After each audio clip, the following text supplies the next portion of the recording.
বিনা নিমন্ত্রণে বিয়ে বাড়িতে গিয়ে শেষে আমরা ধরা পড়ে গেলাম। যাওয়া মাত্রই আমার খাবারের লোভ সামলাতে না পেরে একটা তো আমি মুখে পুরেই দিয়েছি। ঘাটালে এরকম একটা কোটিপতির বিয়ে বাড়িতে এসেছি, তাও আবার বিনা নিমন্ত্রণে।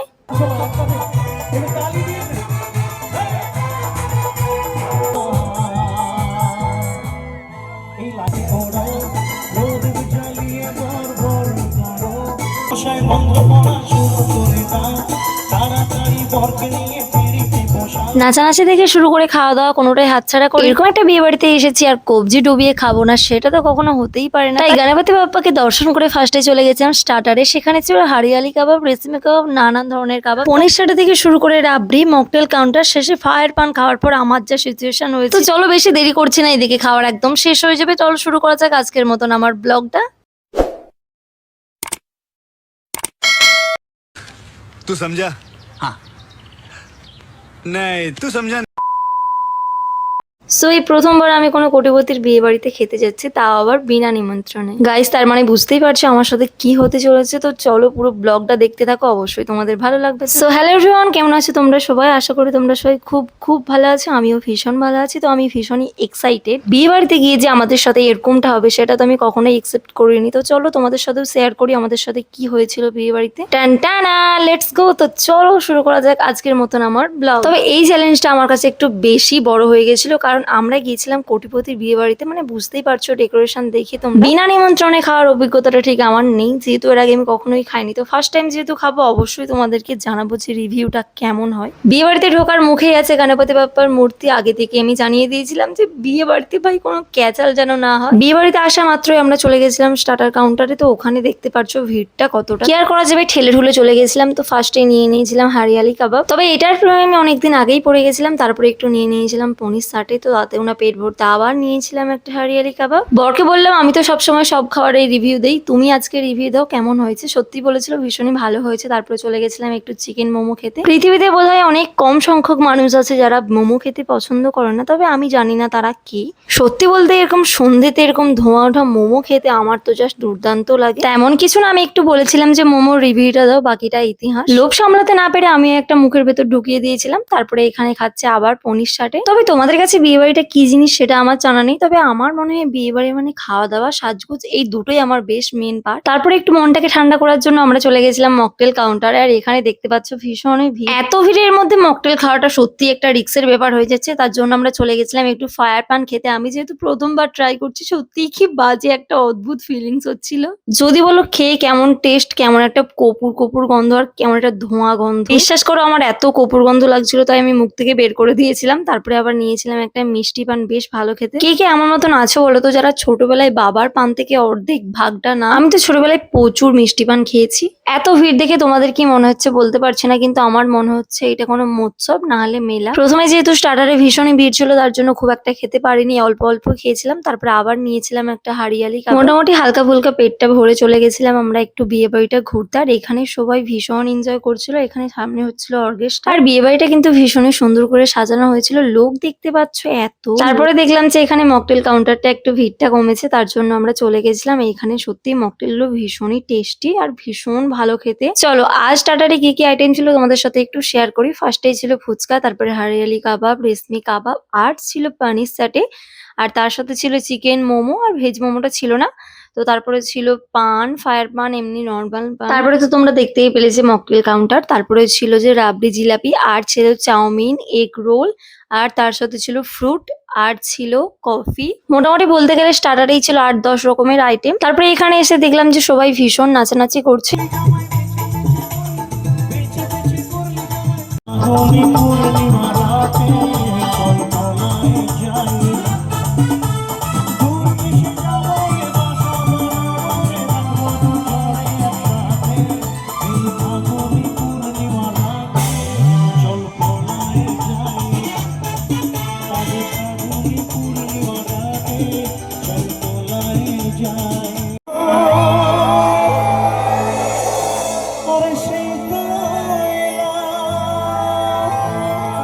তোমায় পেতে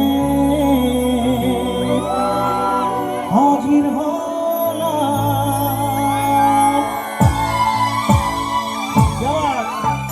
এবারে ভালো করে একটু নাচাবো।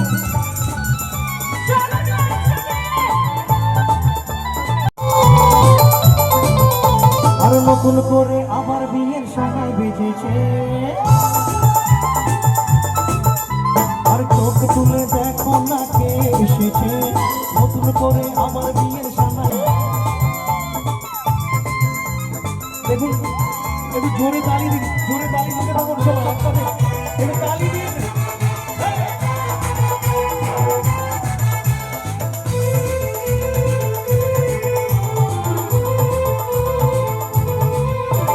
পারবে না কেউ তোমার আমার মাঝে দেওয়া তুলে দিতে। বাবা,